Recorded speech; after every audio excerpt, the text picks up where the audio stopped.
Sometimes it feels like the sun will never rise, like the birds will never sing again. Believe in a power greater than what you are going through. When you don't know what to do, keep breathing. That's right. When you don't know what to do, just keep on breathing. From the City of Angels in Los Angeles, and I usually say from the Big Apple in New York City, but I have a guest host today. Welcome to all my listeners out there in Radio Land. I'm Dave, the Caregiver's Caregiver at caregiverdave.com, along with my lovely co-host today, Penta Vahidi. Where are you located, Penta?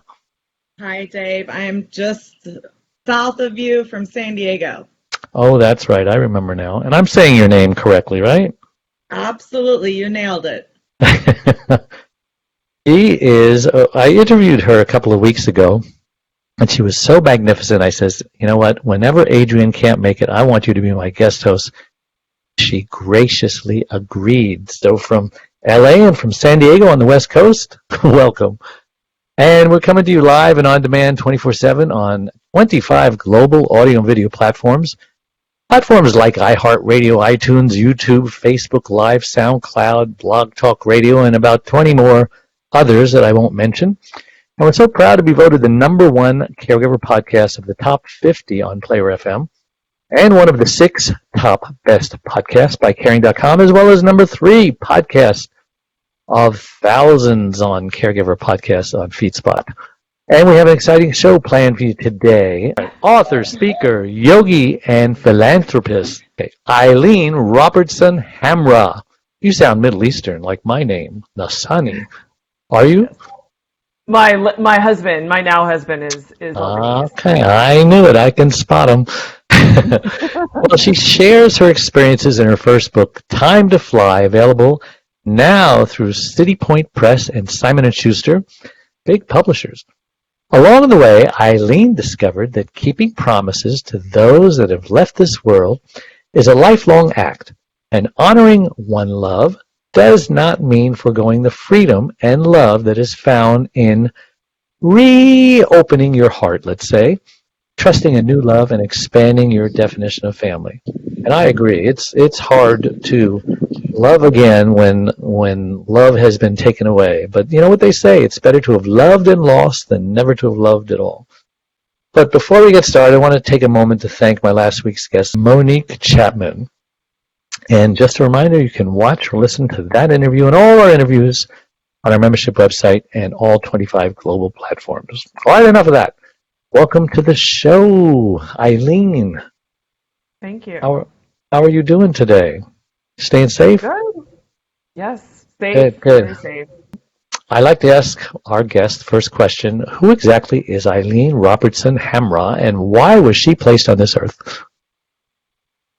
Yeah, so the who is Eileen Robertson Hamra is an ever-evolving definition. So I continue to shift and change who I am as I grow and develop. And why I was put on this earth, I think, to contribute and to be contributed to make a difference and to allow others to make a difference to me. That's a great response, I think. Where are you located, first of all? So I officially live in Chicago, Illinois, but I am spending pandemic time in Springfield, Missouri. Missouri, huh? Yeah, Missouri. Yeah, we live right downtown Chicago in the midst of a bunch of high rises. And although things are much better than they were in March and April, we have 4 kids and a dog, and we live in a condo with a balcony. Thought it would be nice. Yeah, it's great, but we thought it would be nicer to have a little bit more space. So we've been in Missouri. We'll go back to Chicago next month. So. All right. So you're an author. You're a speaker. Are you a yoga instructor? Is that what that's supposed to say? Yeah, a yogi is a yoga person. So. Oh well, see, I didn't know that.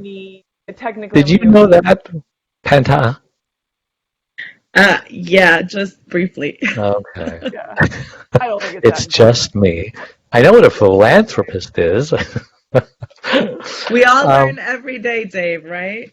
yeah. So you probably know our audience are burned out caregivers, and I appreciate your questions gearing toward them because they want to know about burnout because many of them are burned out. Many of them don't know they're burned out. In fact, we have a burnout quiz on our website, caregiverdave.com. Are you a candidate for burnout? Because some people just don't know. And so I wanted to ask you, you talk about putting your own oxygen mask on first, and so do I. Self-care and self-love was critical. And I like the way you include self-love with self-care, because if you're self-caring, you're self-loving. Right? Bible says you cannot love others unless you first love yourself. And so I understand you were no good to your kids. I guess we should first explain that your husband died in a plane crash kind of suddenly. No one expected it. And all of a sudden, just like I was a caregiver overnight, and my wife can't speak, she can't walk, you were a widow overnight. Why don't you first explain, bring us up to speed on what happened and why your life kind of took a turn? Yeah. So it was December 22nd, 2011, 3 days before Christmas, and we were living actually out where you guys are in Huntington Beach, California, and my family, both Brian and my families, were back east. So we flew back east to go to spend the holidays. But the kids and I actually went ahead of Brian because we had a longer break. They were off school. My oldest was 8. We had an 8-year-old, a 7-year-old, and a 4-year-old. So we Wow. went back. Yeah, we went back east early, and Brian was flying to join us. He was a certified professional commercial pilot, but he was actually the CEO of a solar energy company out in Seal Beach. So it was his passion, not his something he got paid for. But anyway, he was a good flyer, so he was on his way, and his right engine failed 2 nautical Mm, miles before landing. oh, And sorry. that event kind of threw me into solo caregiver of 3 children, and I say solo only because I was the mom. I didn't, as I called on other caregivers also to, Hmm. to step in and to contribute and to help out because there was no way I could have done it myself given the grief and all of that I was experiencing.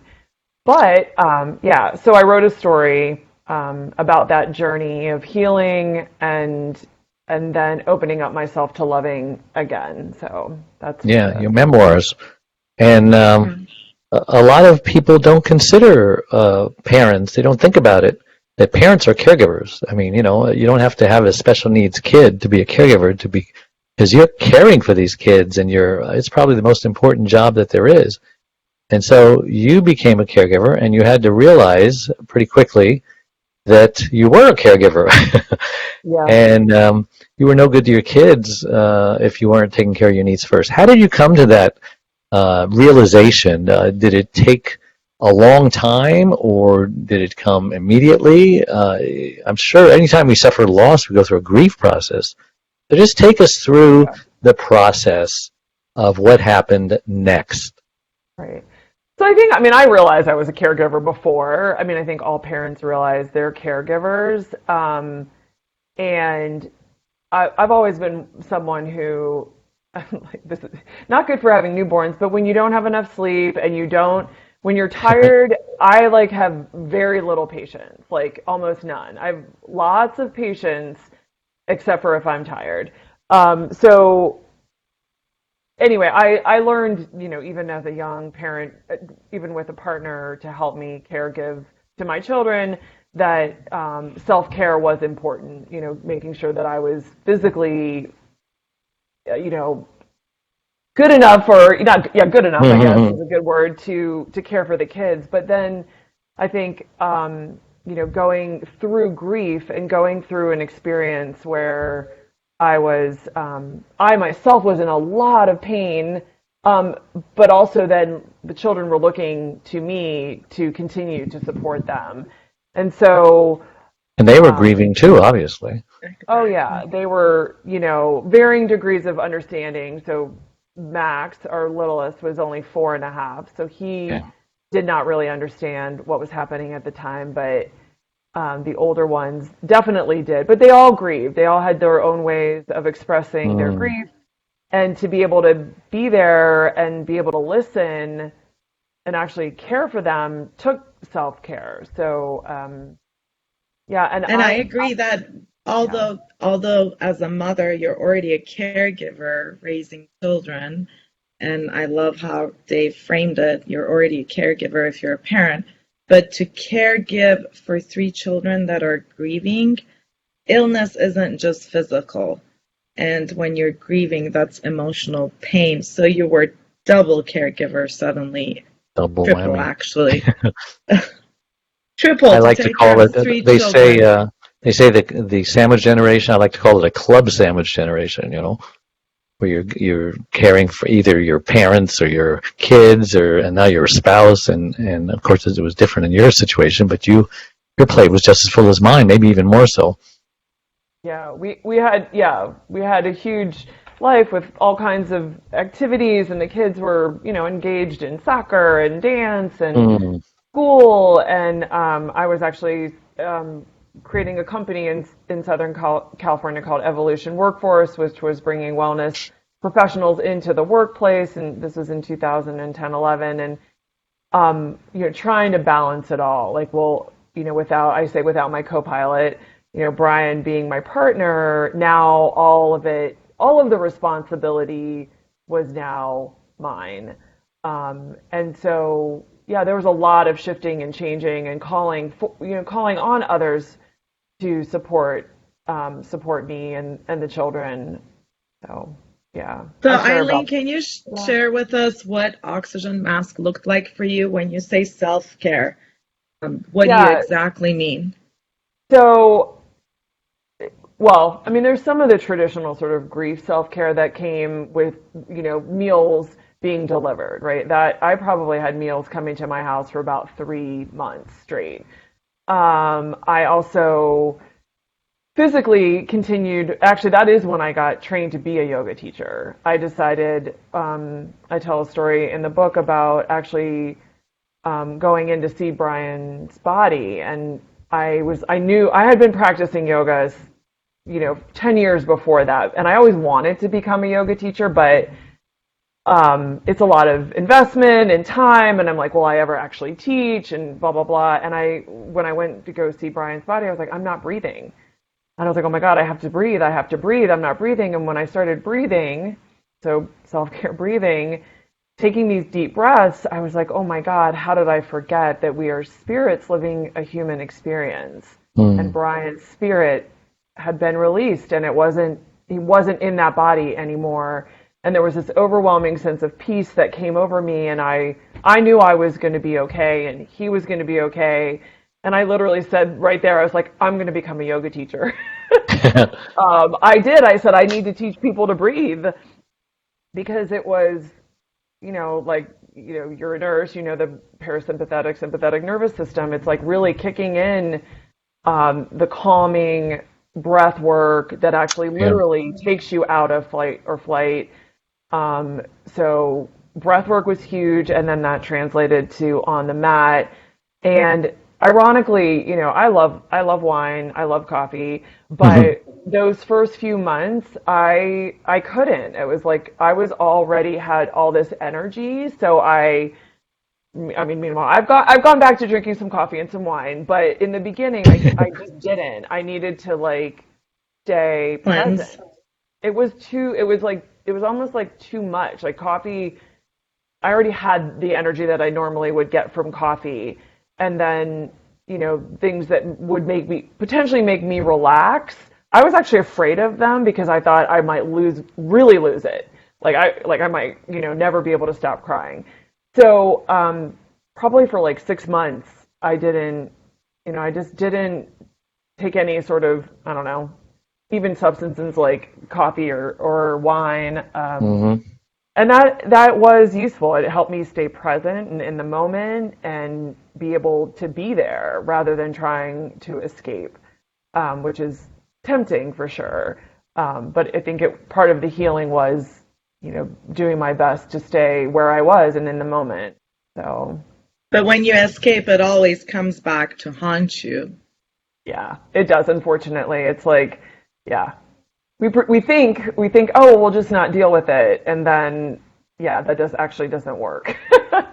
And it is easier to process the grief and to process what's happening and deal with what needs to be dealt with in the moment, because pushing it aside, yeah, like you're right, then you just have like more and more experiences you have to, process later. So, Let's talk about your children's grief and the stages they went through. How did that grief manifest, from right when it happened? And how long ago was this so it accident? was 2011 December, so it'll be 9 years. Yeah, So so tell us about how the children have responded and grieved and reached the acceptance level and so on. I'm sure it wasn't easy.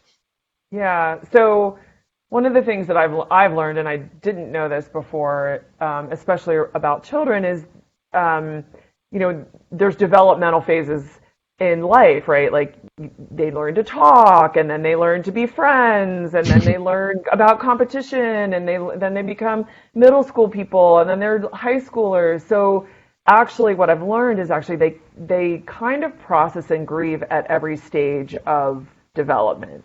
So, for example, when Max was 4 and Brian died, his grief was a lot of physical anger. So, yeah, I got a phone call one day from school that I needed to come pick him up because he had literally, during circle time, he couldn't make it work. Like he was giggling or something like that, and someone made fun of him.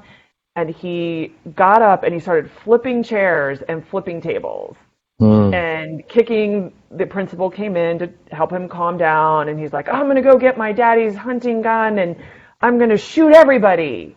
And it Wow. was like he never would speak like that, right? Like, and that was his. That happened today, you'd have a big problem.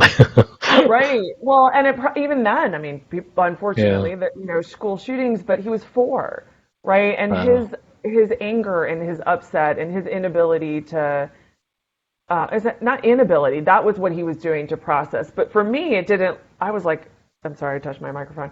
It didn't necessarily look like grief. He wasn't saying, "Oh, I miss Daddy." He's saying, "I'm angry. Like something's not right." It's an So, outward manifestation, right? It was a physical manifestation of that grief. exactly. And I think there's some of those nuances that often, when people are caregiving for children who are grieving, that it doesn't look like what you think it's going to look like. I would tell him he can't have ice cream, and he'd be like, "I'm going to go kill myself." Like, you can't have ice cream, you're going to kill yourself. It was these very over exaggerated um, responses. Immense anger. Yeah, and then fast forward to him as a 9.5-year-old. So I very lucky to find an amazing gentleman who's since adopted the kids. Actually, this past Mm. winter, we had a baby. Wow. But Max, unfortunately for him, he was so young. He loved Mike from the beginning. He called him Okay. dad. He was like, he's my new dad. And then when Zach, our new baby, was born, he was like, "Oh, wait a minute. That's a real dad with a real son. What is my relationship with Mike?" How old was he then? 9, 9. right? So these Already nuances, feeling insecure, yeah. right? Exactly. He's right on the edge of puberty. It was the end of 5th grade. Like all of the. But what's interesting is, like, again, if you didn't know, right? Someone's caregiving for Max, or a teacher, or someone who doesn't understand. He lost his dad almost 5, 6 years ago. At this point, it shouldn't be so visceral, but he went through a very depression. He had a hard time, and for him, all of the pieces that didn't fit for him when he was 4 are now fitting for him. He's like, "Wait a minute, why wasn't there a parachute? Why us?" and this is years and years later. Mm. So, yeah, and I didn't, and you'd think, hello, Eileen, that's pretty obvious that he might experience something, but it does tend to surprise you. You're like, oh my God, I wasn't prepared, and here it is. This, he's depressed, and he's not telling me why, and he's not saying it, but all of a sudden he hates Mike, and he hates me, and he hates everything, right? So, yeah, and that's just one of the kids. I won't go through all the kids, but yeah, it's I guess just to sum that up, it shifts, it changes, it flips, it isn't always what you think it's going to look like, and yeah, anyway, that's all. So at each phase, they've had to reprocess it and redefine it, and they've asked new questions depending on where they are intellectually, right? Yeah. My oldest, or my second oldest actually, is a sophomore, a rising junior now, I guess. So I'm going to be a senior now, going to be a junior, sophomore, or no, she's a junior, sorry. She's desperate to talk to her dad about the future now, right? Because she's into environmental science. Brian was into, she's into the sciences, and she's like, I just want to ask Dad questions.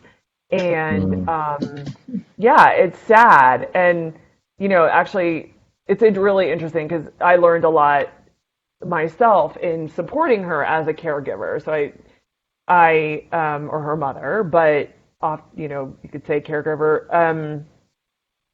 I'm sitting there trying to fix it, right? She's telling me she's desperate to talk to her dad. And I'm like, well, you could talk to his parents, and you could talk to his classmates, and you can talk to all these people, and, you could be quiet and think about what he might say. And she's just like, shut up, Mom. You do not get it. And it took me a minute, because one of the things I think we do as human beings, as mothers, as people caring for people, is we're trying to fix them, right? We're trying to make them better. We're trying to heal them. They're in pain. My job is to take care of their pain, right? And to fix their pain. And I'm looking at all the ways to fix it. And the one that's so important, especially maybe as a mother, but often I forget, is like, just love them. Like, she did not need me to give her all the damn reasons. Excuse me, I don't guess we're alive. I guess I cuss in my book. So anyway, she just wants me to empathize with her, period. Compassion. Yeah, that sucks. Compassion. That's all that, I don't need to come up with the 80 ways you could try to get to know your dad right now. I need to let her come to those things, let her ask for those things, and just let her be sad. And that's hard for me because I don't want to see my child sad, but sometimes that is what there is to do. And all there is to do is just allow for that space. And you gave yourself time to be sad, didn't you? I did. Well, I didn't really have any choice. Yeah, allowing myself. It was bad. It was awful. Listen, hold that thought. We're going to take a break, and we'll be right back. Don't go away. Dave Nasani, the Caregiver's Caregiver, has just released his 6th book entitled It's My Life Too, Thrive to Stay Alive as a Caregiver. It was specifically written for caregivers who know they should be putting their needs first, but just don't know how. Dave is the sole caregiver to his wife, Charlene, since 1996. He knows firsthand what caregivers are going through, because he is one. He now speaks all across the country, offering caregivers his amazing caregiver support package. Even the airlines tell us that in the event of an emergency, to put your oxygen mask on first, before you help your child with their mask. They know that those who don't heed their advice often black out, thus becoming unable to help either themselves or their child. And caregivers are exactly the same way. It's My Life Too, Thrive and Stay Alive as a Caregiver, will help caregivers who are neglecting their sleep, diet, and social life and learn to put their needs first. Pick up your copy today or buy one for your special caregiver, on sale everywhere and at caregiverdave.com. And we're back with me, Dave Nasani. I'm on the Caregiver Dave Show. I'm my guest host, Penta Ahidi. This is such an interesting story. And, when she was talking about her daughter, it all goes back to just being present with it, sitting with it, and acknowledging and accepting her feelings. And like she Yeah. said, not trying to fix it, just have empathy. And The grief process. Grieve. It's okay to feel sad. It's okay to cry. Okay to be angry. Okay to even be depressed. As long as you check each one of these things and ask questions, and it might even be okay to feel a little guilty. That I didn't. all of that is okay, but the key Yeah. is to not stay there. Right. Keep moving. I wanted to continue this conversation. You talk about in your memoirs, sharing old memories creates modern day memories. Explain that. So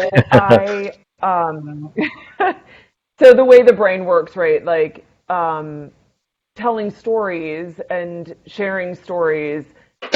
Today, I'm having the experience of listening to that story.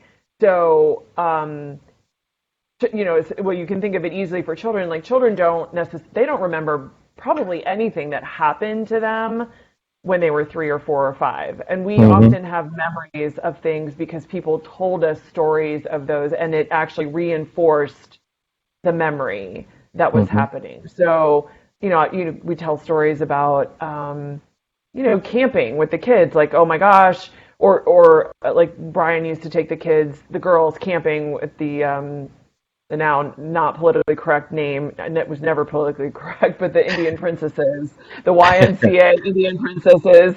I think that name will finally change. I think it's actually called something else in other parts. But anywho, but telling them about, oh, when you went to Big Bear and you went camping with your dad, and showing them pictures, those memories, have them remember him now, right? Or telling them stories about who he was, and oh, you're just like your dad, like that humor Max has. And so that's important, because if you don't, especially for children, but especially for anyone, is if you're not remembering, if you're not telling stories today about the people that we've lost, they'll fade, and they won't be remembered in history. I mean, it's So Well, it is important. without getting political, Sorry. I agree wholeheartedly. And what's happening today is everybody wants to destroy our past. Statues and monuments and this and that. They're even defacing George Washington and Thomas Jefferson, the founding fathers, because whatever upsets them about these individuals, it's part of the past. It's an opportunity to say, wow, look how far we came. Remember, we used to do like that. Aunt Jemima, remember all maids used to dress this way, but now, there are hardly any maids, or whatever argument you want to make out of it. The past is so important, and we mustn't go down that road where we're burning books and we're burning everything that offends us. I'm offended by a lot of things, but I can't do anything about them. But I just thought I'd throw that in. That was free. Bonus, right? Bonus. A little bonus. Yeah, there's a delicate. You can't accept the present. I can't help myself sometimes. I'm sorry. I know. You can't accept the present and fully love it unless you embrace your past. You have to embrace the past. The past is your friend, because it will take you into the. Totally. It'll help you with the present, and it'll take you into the future. This woman named Joyce Meyer, she says a remark that is really powerful. It says, I may not be where I want to be, but at least I'm not where I used to be. And that's looking at the past. And another remark says, that's why they call it the past, because it has passed. Yeah. So, I think the issue, not to be political, but yes, I think the issue is the history and the way it's told. Is it actually accurate? I think that's where the upset is. Right. Everyone has a different interpretation of how it happened and why it happened and so on. And God, I'm sick of it. That's all anyway. Perspective. Let's go personal. But if you go just personal, like back to just our own personal lives and the people that are, because we've all made mistakes, and we all have a past. Exactly. We all have a past, and we all have mistakes, but we also have. Especially, I think, when you talk about grief and you talk about losing, human beings in your life, that it is healing to share stories about those people, Hmm. to remember them. I think sometimes it's really hard to share those stories because people, it reminds them of them. But I think the more you share and the more you remember and the more you honor their legacy and what they stood for, um, the more comforting and Hmm. it is. So, yeah. So each child has a different relationship with their dad and with you. So how do you relate to each one of them? I know it's one size doesn't fit all relationship, but how do you shift gears like that? I have to remember who I'm dealing with. Sometimes you make a Um, mistake, right? What's your name? yeah, I think one of the And how old are one of you? the mistakes. Yeah, exactly. Well, and one of the mistakes I make sometimes is thinking that they're like me, right? Or You not mean they're not? appreciating. No, no, and there are pieces of them that are like me, but how they deal or how they process or what they need, like, I there's like what love language is, right? Like Mm, I'm not a touchy-feely person. Like I like a hug, but that's not like my go-to love thing. I mean, you tell me that I'm great, I'm like, you tell me I'm awesome, I'm like, oh, they must love me. They think I'm great, right? But I have two kids that are, and Melanie is a lot like that. She likes to be told she's wonderful and she's doing great, but giving her a hug is not always. She's like, I don't know about that. But the other two are very much huggers, and like they want to cuddle, they want big hugs, and so finding out and remembering what they need may not be what I need, mhm. and finding a way to give them what they need. So yeah, Yeah. they're different. You They're all you different. agree, Penta? Don't you have a short nickname? Dave, you always do this little dance when you're like this Middle Eastern dance when you're saying my name. It's like your neck goes from one side to the other, and What do your friends call you in one syllable? it's not one syllable, it's three, and I Okay, you want train the whole them. shebang. I want the Penta. whole shebang. There's Penta. Speaking of history and past, there's history in my name, and I Yes. honor it. The Panta. It's the I A. just thought I would ask in case there was one, that's all. Absolutely. The A in my name is the same A that's in the word father. And it's not very common in American English to have a long ah, but that's the quick tip for you. Eileen, I want to honor you for what you said and for recognizing that your children have different love languages and what you may be able to offer in that moment doesn't actually match with what they want to receive. And I think one of the most complicated tasks in this world, which is at the same time the biggest blessing, is parenting. It's such a journey that you grow on. And I can tell from your story that, on this journey of growth, your children have played a huge part and you've learned a lot from them for the better. And that's just so inspiring to see that you've stepped out of your comfort zone to deliver their needs the way they want it, whether it's verbal affirmation or physical touch or whatnot. And clearly, you've educated yourself and read books along the way, which my hat goes off to you for doing that and improving yourself while being on this painful journey. That's amazing. Oh, thank you. Yeah, Thank you you. are. I dedicate the book to my kids. There's an Ayurvedic doctor that said one to John Douliard. He said, "Your children." To me, other people have said this, I'm sure, but I heard it from him, and he said, "Your children are your best spiritual guides." And I was like, if that has not proven to be true, they are definitely the ones that teach me lessons and have me grow, even when I don't want to. And like you said earlier, it's like, and if I resist it, I keep having to deal with it. So, Mm. um, you know, try to remember. So What you thank you for that resist analogy. persists, right? Damn Unless you straight. unless you You go know, through it. a lot of caregivers, they love the loved one that they're caring for, but sometimes, they may not be in love with them or in love with caregiving, but there's a difference, right? I mean, we all had teenagers. Maybe you don't. Well, yeah, you've got some. But I remember there were times when I did not like my teenagers. In fact, I didn't like them very much at all because they had just become a different person now. I loved them, and I have to keep asking myself, I remember in those days saying, okay, now I love them. What's the difference between loving them and liking them? Or sometimes, during the grief period with my wife when she had her stroke, I wasn't sure I was still in love, quote unquote, with my wife, yet I know I loved her. Can you talk about, because I know caregivers struggle with that, loving someone, and what does love mean, and how should it feel, and just talk about all of that. Sure. No.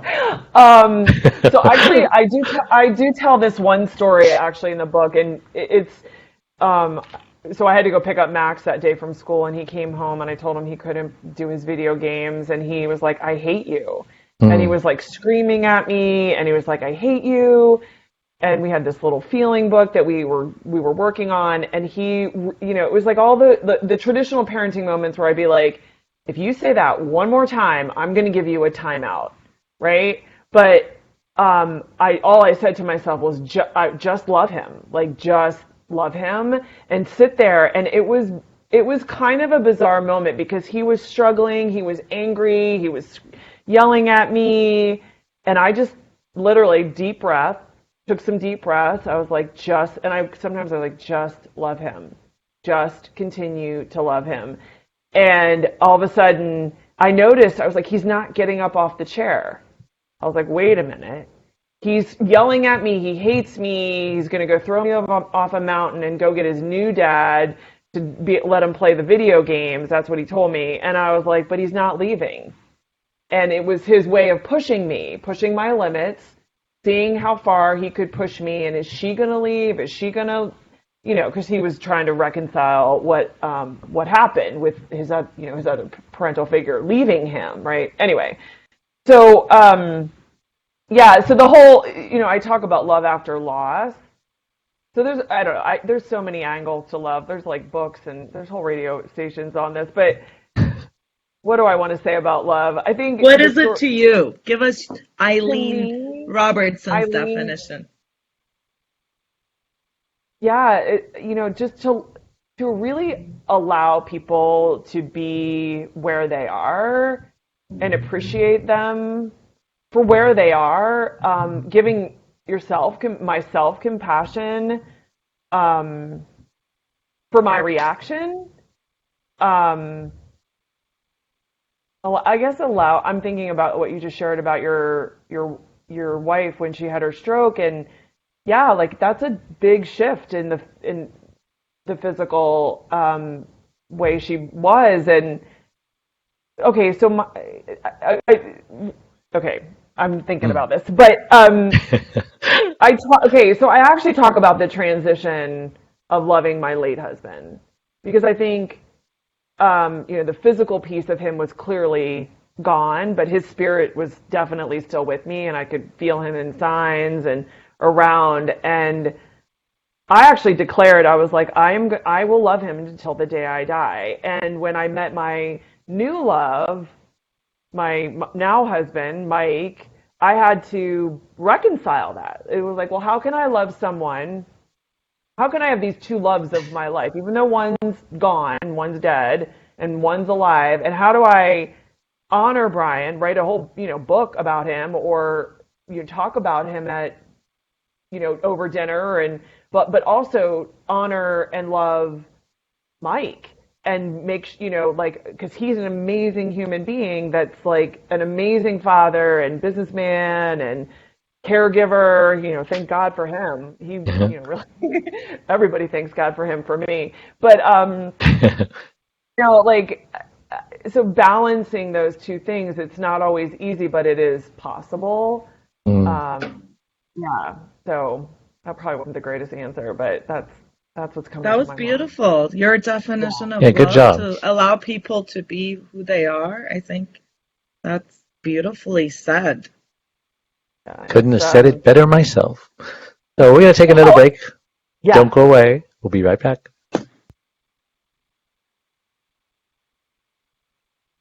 One Arm, One Leg, 100 Words, Overcoming Unbelievable Hardships, is about Charlene, a stroke survivor.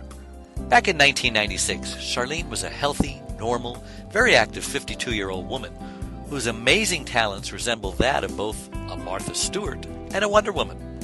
But all that changed when she suffered a massive stroke that left her severely speech impaired and paralyzed on the right side. Who am I? My name is David. I've had the privilege of being Charlene's husband since 1975. We had a wonderful fairy tale storybook-like courtship that culminated in our marriage a year later. Charlene had just come out of a marriage where after 10 years, she received 2 black eyes and a broken nose by her former husband when he came home high on speed.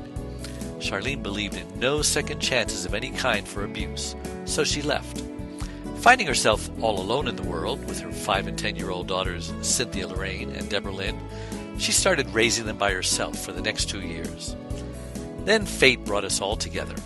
After falling in love with Charlene, Cindy, and Debbie, our love then produced Rebecca Elizabeth. We had a wonderful, normal life for the next 20 years. But today, things are very different for everyone. How about the reaction of 9-time Grammy and Dove Award recipient, the godfather of contemporary gospel Christian music, Andre Crouch? Charlene just won't let the promises of God go, and she has not let her circumstances get in the way of her faith. She's not just a survivor, she's more than a conqueror, as the Bible states. You'll be encouraged by her testimony, regardless of what you're going through. Available everywhere. Hey, welcome back to the Caregiver Dave Show. I'm Dave Nasani with my special guest host, Pantaha Vahidi, and our wonderful guest, Eileen Robertson. How are you an organized person? How organized are you? I mean, are you the guy with the girl with the whiteboard and you've got everything, graphed out and you know what you're going to do, 5 hours from now and 5 days from now? So I'm a wannabe one of those. Me too. Yeah, I'm a wannabe. So like I attempt those things, and so in the attempt to organize, it is better than the winging it. So I'm probably the in between. So I like to be spontaneous. I like to have an opportunity to come up and I want to do that. Let's go. But I have my calendar. It's all synced on my computer and my phone. I actually got my Apple Watch. So like this helps me keep me on track and all of that. So I think when we were preparing for the show, thinking about like taking the time to take care of each of the kids, and even now, like making sure that each kid has one-on-one time and not always with everybody else. And we've got a lot going on, 4 kids, dog. Yeah. It's a lot, but to make sure that each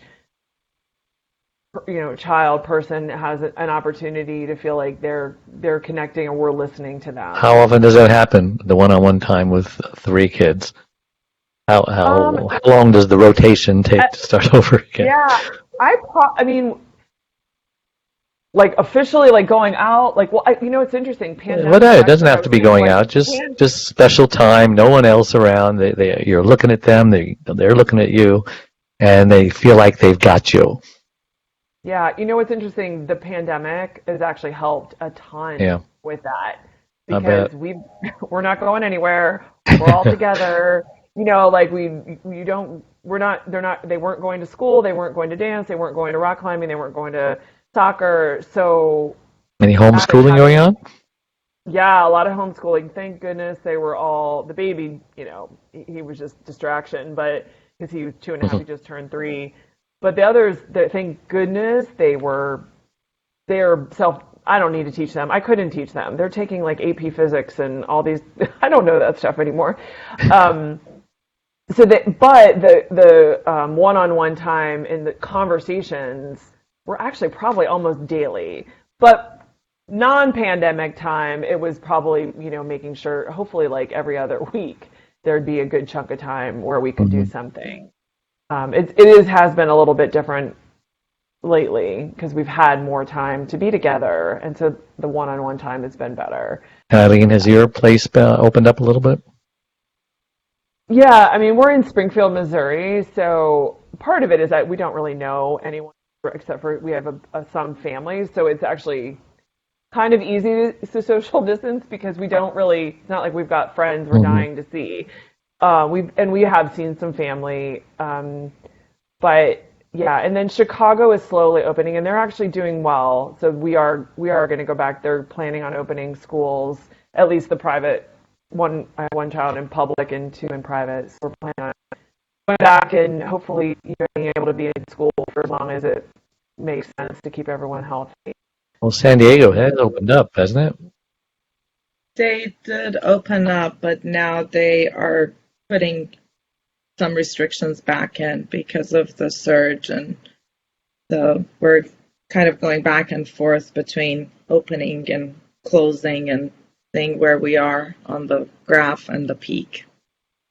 So Eileen, I just am super intrigued to know that if you were able to give a tip for a woman with 3 kids that's faced with sudden grief and is going through this journey, and you were to give that tip to Eileen in 2011, just one life hack that would make the journey a little less painful. And I'm saying this for the audience's benefit. What would that life hack be if you were to speak to Eileen in 2011, knowing what you know now?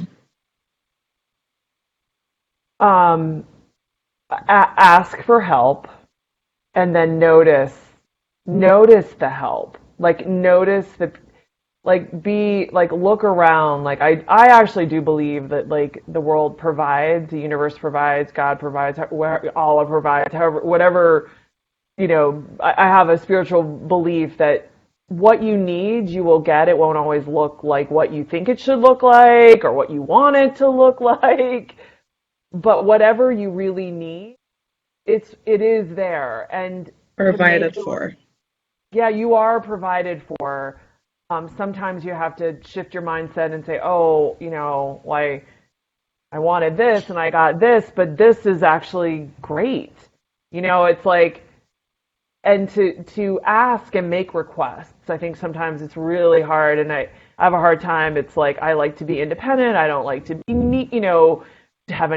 to be needy. I like to, not.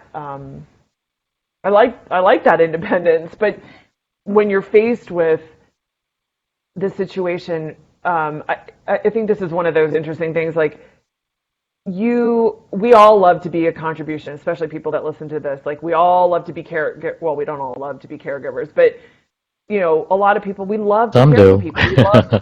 We love to love people, right? Yeah. And it seems like most of the time it seems easier to be on the caregiving side, right?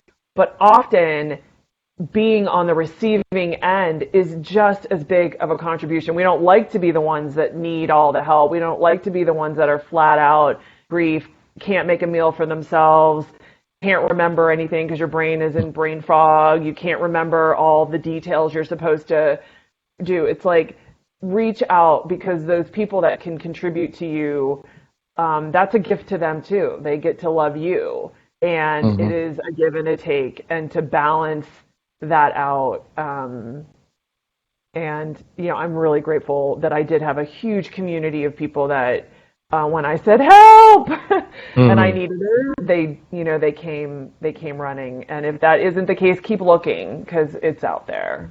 So awesome tip. Yeah, for some reason, caregivers have trouble asking for help. They don't want to be indebted, and they don't want to bother people, put them out. What have you learned about asking for help, and why do you think there's a resistance for caregivers to ask for it? I've had caregivers actually say, "Hey, if you need anything, here's my number. Just call me." And they say, "No, no, no, I got it. I'm good." And they're not good. They don't have it.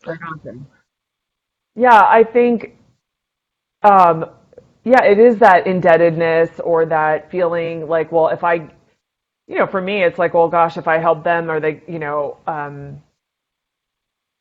yeah, I don't know. Well, for me, I think it's often whoops, admitting that you need help seems like a sign of weakness, right? Like I can't handle this.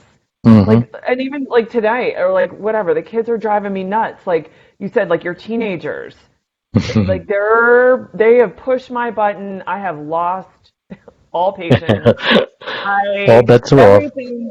everything that's going to come out of my mouth is not going to go well, and I do need in those moments to pass the baton. And sometimes, most of the time, I pass it to Mike, but sometimes I pass it to my parents, to Brian's family, to my sister. I'm weak. Admitting that I'm not always perfect or not always capable, um, but then they get to contribute to me, and then it actually refortifies me, and then I'm stronger, and then I can come back and um, not not give my kids a bunch of stuff they don't need. I mean, like I've done that. I think everybody's done that. Like when you're tired, you're overtired, Yeah. you're stressed out, and you're trying to do it, and you can't anymore. And I would say the results you're getting, kids are crying, you're crying, everybody's angry, there's yelling. It's like that doesn't work. It's not what we want. So Yeah. those are the times to ask. Yeah. Yeah. You talk a lot about compassion and love, and that's um, Pantaha. Such a mental block I've got on this. That's Pantaha's message also about compassion. You're getting better at it. So, stop I get such zapping a at kick me. out of this. And I think I got it. It just, I lose it. But, Pantaha, what are you thinking about, what she's talking about, compassion? I assume you're in total 100% agreement. And if you have anything to add, throw it in. Yeah, I like when you mentioned weakness, I do want to say I'm a big fan of Brené Brown. Ditto. Says that there's courage and vulnerability. And I also think that being emotional and facing your emotions and accepting your, you're feeling really low at this moment and coming to terms with it is actually strength, is not weakness. Mm. And, like Dave said, my passion is studying compassion and emotional resilience. And I have learned and studied and practiced enough to know that having feelings and emotions and empathy and compassion for others is actually the source of emotional resilience. So this whole myth about feeling emotionally weak is a weakness, no, it's a human experience. And we all kind of, whether we like it or not, have to learn to honor it instead of trying to suppress it. And it's so beautiful that you've applied that in your own life on a daily basis and you've gotten comfortable with it. Admitting to it is actually strength, not weakness. Yeah. If every caregiver would just have those two goals, love and compassion toward your loved one, your job would be a lot easier. It's an attitude adjustment. Is there anything that you wanted to talk about that we didn't cover yet in these last couple of minutes? No, I just want to say, and towards yourself, love and compassion towards yourself. Of course, yes. Yeah, because I think that's sometimes the hardest, that for me, That should be more important, actually. More important. Yeah. And it's often the hardest place to go sometimes because we want to be perfect. We don't want to be selfish, but selfish is not a dirty word if you're a caregiver. No. No, I think I'm so glad that you both included me and invited me to join, and I've had a great experience and really Well, nice this to is get. what we do. Yeah, that's good, and thank you for supporting people who are caregiving. I mean, it is. Yeah. I have my half my family is in nursing and the medical profession, doctors. Yeah. Actually, all of my sister-in-laws are, which is kind of ironic. So how does So someone get a hold of you if they want to purchase your book, your memoir? buy it anywhere books are sold. So you can buy it at Amazon, Barnes and Noble, your local bookstore. You might have to order it from your local bookstore because they probably don't have it on the shelf. If But there are it's still local available. bookstores out there, yes. I know. Barnes and Noble, Tough business. Target. I just recorded the audio version last 2 weekends ago, so it's editing Oh, and good for you. that'll be available That's soon still on as my well. list for my last 3 books to do the audio version. Yeah, you should do that. It's Yeah, it's on actually my list. I'm going to do it. I How can did you I did motivate it me like to do 2 weeks it? ago. How did you do it? Okay, I got to do this. Boom. Just do it. Get a weekend. Book a weekend. All It right. mine's like 210 pages. Takes a weekend Now to that I book have it. your permission, I can do Yeah, it. you should do it. And then my website, Eileen Robertson Hamra, and I'm on social media, LinkedIn, Facebook, Instagram, Twitter. So Whole reach shebang. out, the whole shebang, just like you guys. I'm not on Antaha, how TikTok. can we get a hold of you and Yeah. learn more about what you do? I'm just on pontelvahidi.com, and I do offer for the month of July free care coaching for Oh, caregivers and healthcare professionals that are out there and are struggling more than normal because of the COVID crisis and are isolated at home with no support system. Um, I love the aspect of caring for people's emotions while caring for people's physical bodies as a nurse. And I believe the mind and the body hand in hand. And as all three of us can attest, caregivers themselves need a caregiver. So I'm happy to yes. help anyone out there that could use some help. And I was so impressed by her free coaching offer for July. I did the same thing. So now you can go to get free coaching from her. You can come get free coaching from me, and you 2-for-1 special. So again, Use I'm at all your resources. caregiverdave.com. Amen. So thank you both for coming on the show. Thank you everybody for tuning in, and we will see you again next week. Bye-bye. Bye. Bye, Eileen. Bye, Dave. Bye. Nice to meet you guys. Thank you. Likewise. Thank you. Sometimes it feels like the sun will never rise, like the birds will never sing.